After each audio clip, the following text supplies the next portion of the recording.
As Jerry said, I want to approach this very important issue from a slightly different perspective. Usually when we think about Africa, about Latin America, about Southeast Asia, we generally associate those countries with revolution, drought, famine, and in general instability. We associate it with money going to those countries out of the US Treasury, foreign aid, being sent to these people who seem unable to be able to find ways of solving their problem, people who continue to be a burden on the suffering American taxpayer.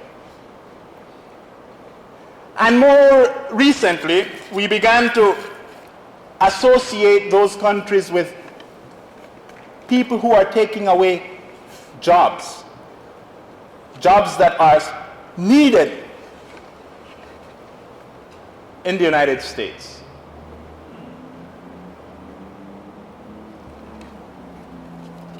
I submit, however, that the people in the third world, the people in Africa, the people in Latin America, like important sectors of the United States, are all victims of political and economic decisions taken in high places,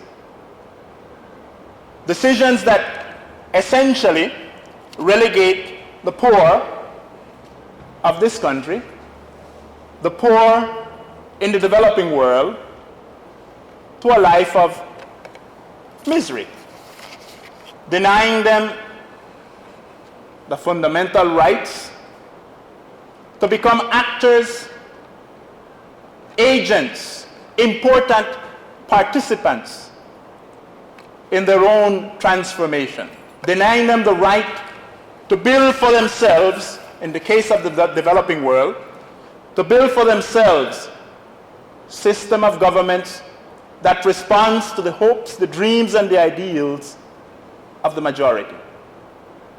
Whenever the people in the developing world over the last few years have sought to remove governments that do not respond to their interests, governments that do not respond to their needs, invariably they would run up against the opposition of powerful forces in Europe and in the United States, bent on maintaining a relationship of dependency, a relationship that keeps the people in the developing world in a situation of poverty, a situation in which they must depend on others to try and solve some of their most urgent needs.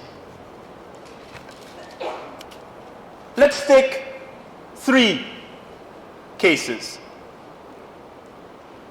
The experience of 3 countries in the late 1970s and throughout the 80s. I refer specifically to Angola, Mozambique in Africa, and Nicaragua in Central America. In the case of Angola and Mozambique, they attained independence in the 1970s and immediately sought to introduce, to implement the fundamental transformation in those respective countries that would bring about greater justice. They were confronted with the task of trying to undo all the damages done after 600 years of Portuguese colonial rule. After more than 600 years of Portuguese colonial rule, the majority of people in Angola and in Mozambique did not know how to read or how to write. The majority of the people in Angola and Mozambique did not have access to land. The majority of the people in Angola and Mozambique did not have access to education, to medical attention. Everything, the structure that they inherited was a structure designed to serve the interests of the few, the colonial masters. And the people that came to power sought to transform that. They sought to involve the Angolans and the Mozambicans themselves to transform the society. From the standpoint of what was then referred to as the logic of the poor, they involved people in the search for solutions to their problems. Yes, they made mistakes along the way. That's true.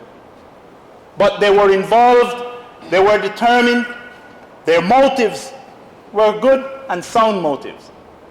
They were trying to implement a government that would respond to the interests of the majority. In the case of Nicaragua,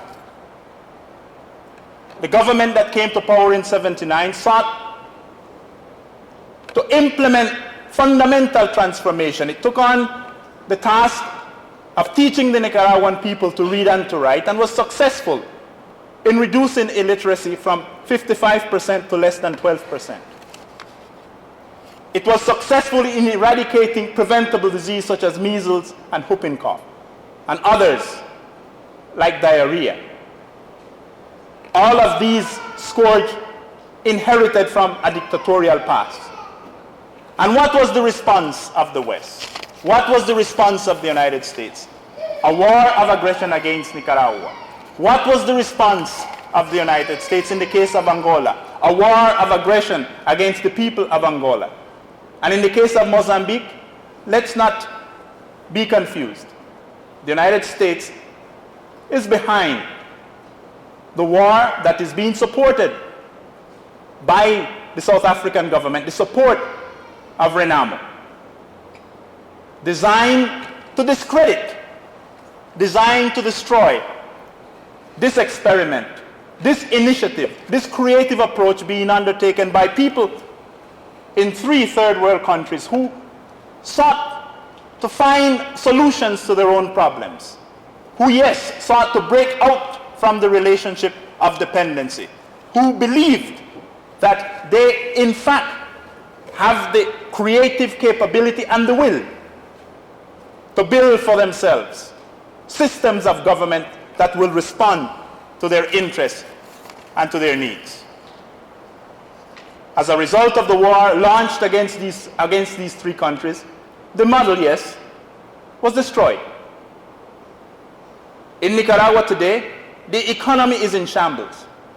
In Angola, the economy is in shambles. And in the case of Mozambique, that country, the solution to the conflict in that country is being held hostage to the solution of the problem in South Africa.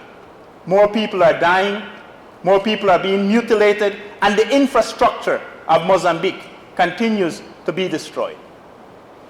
Having destroyed these models, having destroyed this creative approach, what is the West, what is the US government offering in its place? In the case of Nicaragua, they are saying, okay, your economy is in a shambles. That shows that you know nothing about administering an economy. You people are inefficient. Now, bear in mind that the US supported Contra war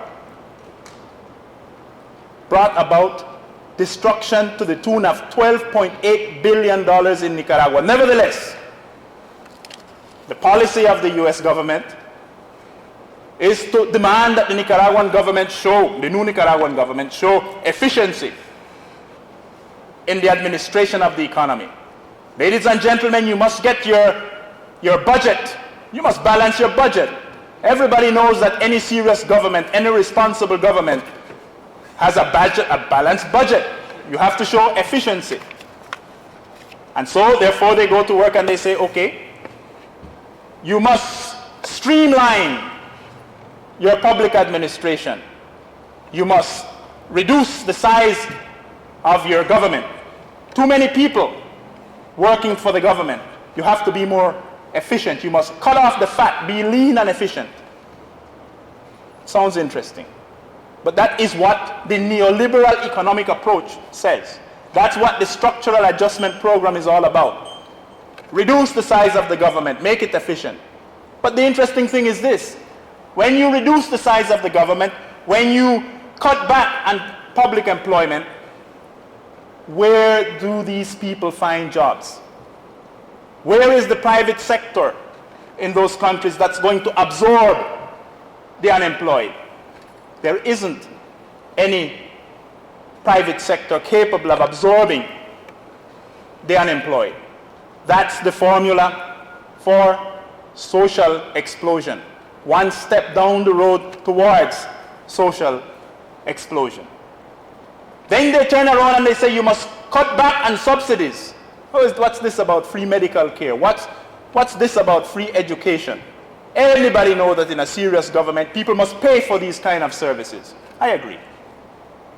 But where are the people going to get the money from to pay for it? Where is the money going to come from? So you have another source, another reason, another source of tension. One more step down towards the road of social explosion. Then they turn around and they say, listen now, don't think that we are insensitive to your problems. We are very sensitive to it. Now what we want you to do is to understand that when you cut back on your inefficient public sector, when you streamline your administration, we are going to, of course, give you loans so that you can get your productive sector going. You must get the coffee going, you must get the cocoa going, you must get the cotton going, ladies and gentlemen. If you do that, you are going to be able to sell your products abroad, and the money that comes in will stimulate the economy. The private sector will begin to invest, and you're going to have a trickle-down effect, and everybody will live happily ever after. The people go to work and they invest in coffee, they invest in cotton. And then when the harvest comes and they try to sell the coffee and the cotton abroad, the price of the coffee is down. Who set the price of the coffee? The developed countries. And so you are back to square one. There is no public employment. There is no employment in the private sector. And the so-called stimulated productive sector is not able to provide the employment necessary to absorb all of those people who need jobs to be able to attend to their needs. Another reason for social explosion. And that's the essence of the problem that we are confronted with. In the past 40 years, the problem, the contradiction between the developed and the developing world was to a certain extent subordinated to the East-West imperative, to the East-West conflict. Whenever the countries in the developing world would try to introduce the kind of changes that are necessary if we are to be able to begin to address the fundamental problems in those societies, whenever they would undertake to do these kinds of things, immediately they would be targeted for destruction because they were supposedly communist and inspired. Well, as I think it was, who said it? I think Nixon said it, or somebody, I don't remember. They don't have communism to kick around anymore. Do you remember that? Nixon said you won't have Nixon to kick around anymore after he lost the election in California in 1964. He said, okay, now ladies and gentlemen, I'm retiring from politics and you won't have Nixon to kick around anymore. Well, now the West no longer have communism to kick around anymore. The fundamental problems remain. The fundamental injustice in the relationship between North and South remain. These problems existed before there was communism in the Soviet Union. Because you see, the contradiction, the dependency relationship, the unjust relationship is something that comes out of the colonial past and something that has been kept in place by the neo-colonial experience of the last 100 years. That's the nature of the problem. That's the nature of the problem, and that is what we need to begin to address. We believe that it is important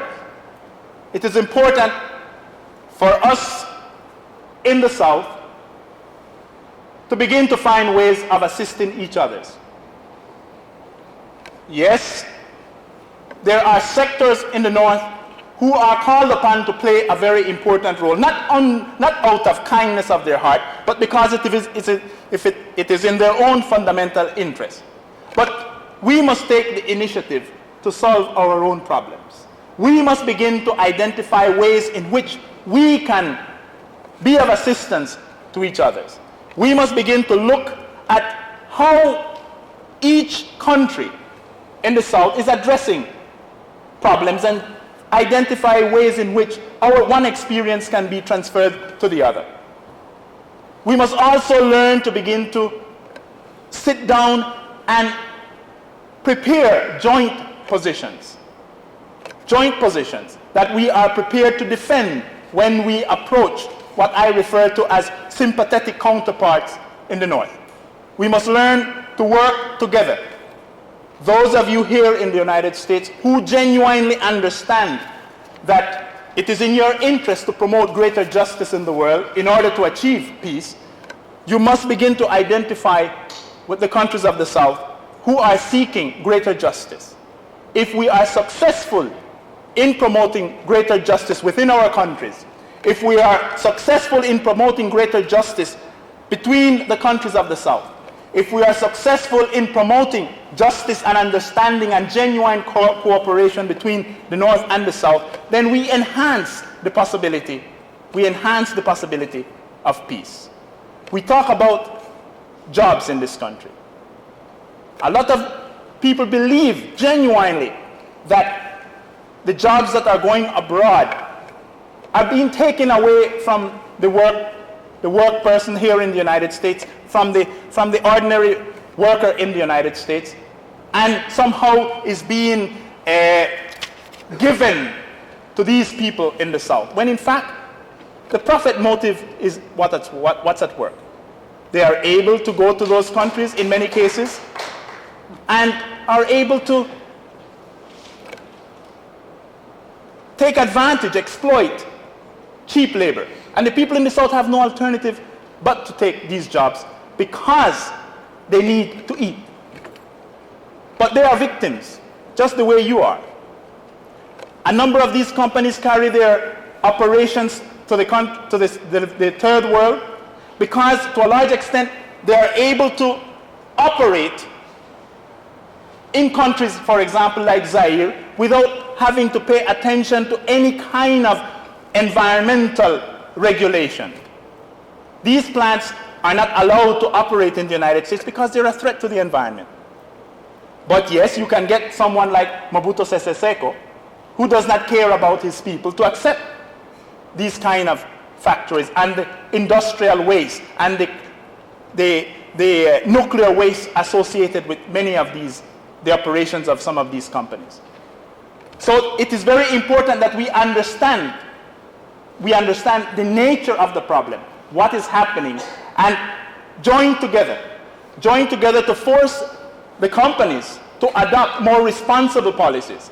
Force these companies and your government as well to understand that it is in the interest of the international community that we begin to find ways of dealing with the problem of poverty, the problems of hunger in the South, that we find ways of dealing with the disadvantaged situation in which important sectors of the United States find themselves as a result of the kind of policies that the government adopts at home, and together, working together, actively seek to create an international environment based on genuine respect for one another, based on justice, and to the extent that we do that, we will be able to reduce the possibility of conflict. We will be able to enhance the possibility of peace. Thank you.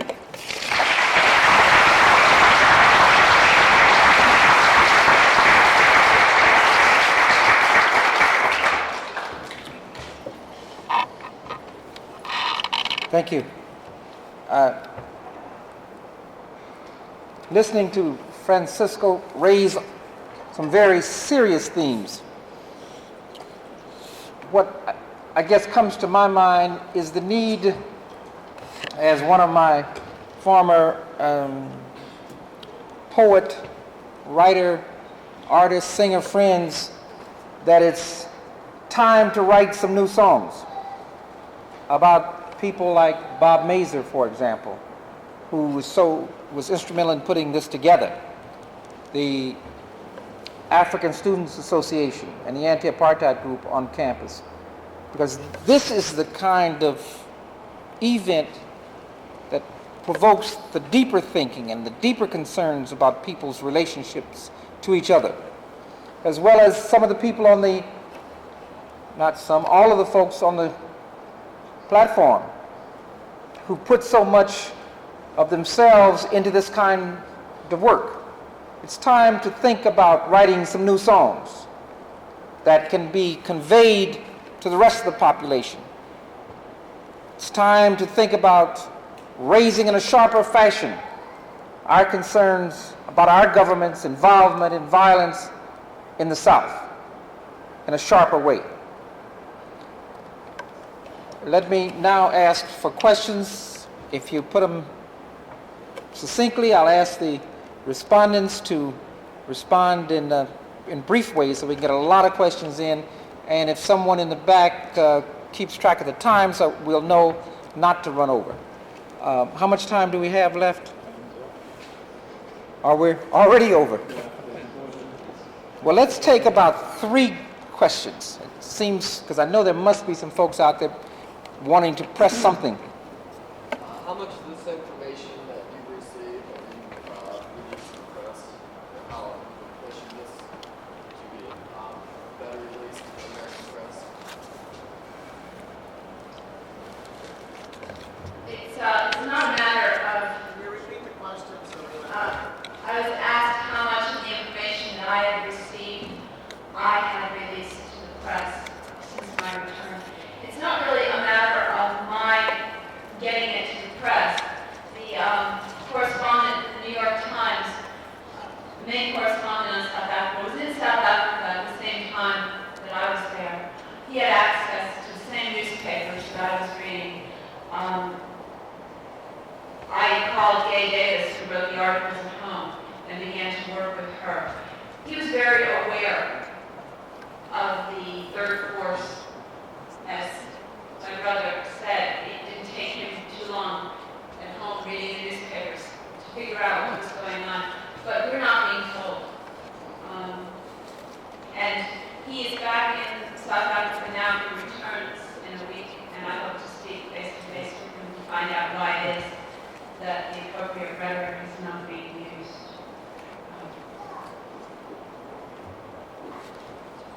I'm interested to know why is it that when being from America, you think that the press can do anything differently in South Africa when they don't do here at home? Because I see myself as an African American, very much like an African in South Africa. We work from the same tight hold of white supremacy that's keeping the black community down, but also folks and misrepresents blacks in this country in the newspaper the same way that they treat Africa, Nicaragua, and all the other countries. So why is it that anybody on the panel would think that America would address the problems in South Africa when they have third world-like conditions for black people in this country that are very similar to South Africa? Why do you think that the United States would change their policy for a country of black people on the continent of Africa and they don't even take care of their own?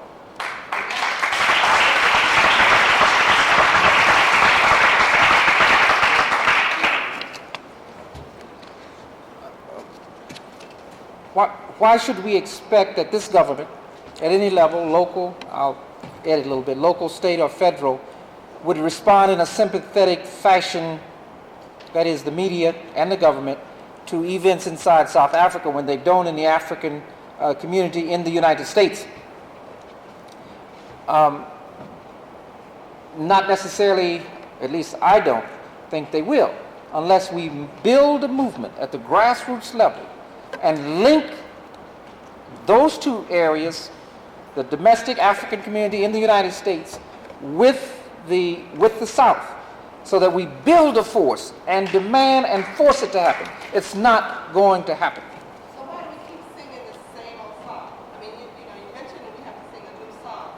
And I feel that the 60s showed us, the 70s, the 80s, and the 90s are going right back into the same kind of mode that they operated in the 50s and 60s. And now they're talking about the New World Order. And as I see the New World Order, in that New World Order, black people globally are not included in that New World Order. And so when people say that we need to approach this government has showed us, South Africa has showed us, the governments, the meddling of the West and Nicaragua and all the other so-called undeveloped countries, they're not about to relinquish what they have.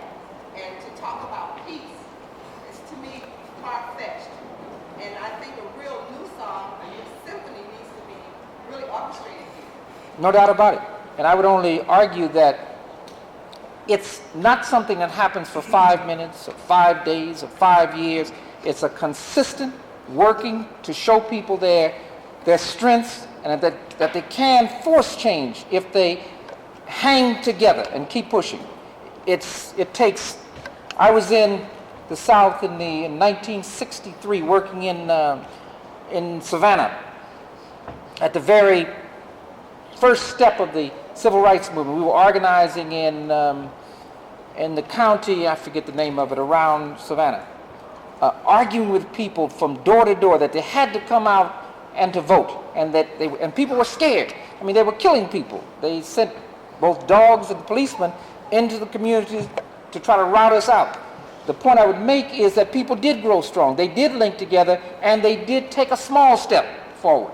And that step we have to grow it. It has to get larger, more forceful, more determined. We just cannot give way on these matters. Let me maybe take one more because I know folks are anxious to go. I just want to, I think 2 weeks ago, the club was in Nigeria.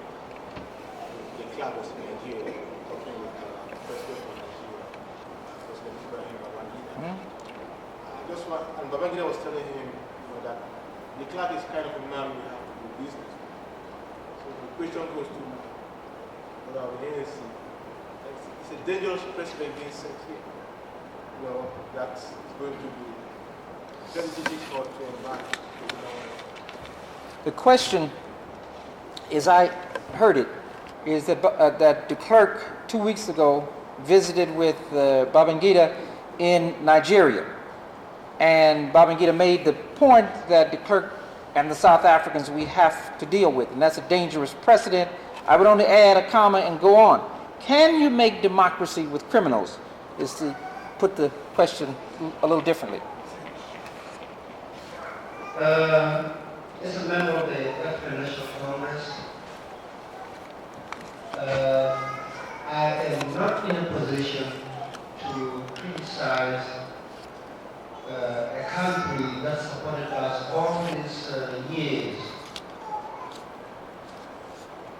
It is painful, to say the least, to find a person like President Babangida treating de Klerk as if he has finished negotiating with the people of South Africa for a new democratic unitary South Africa.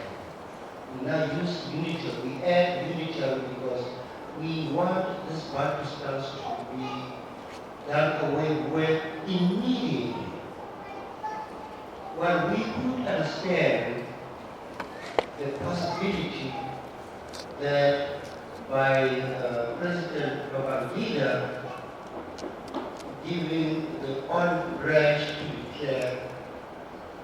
That could also mean he's trying to encourage the clerk to move faster.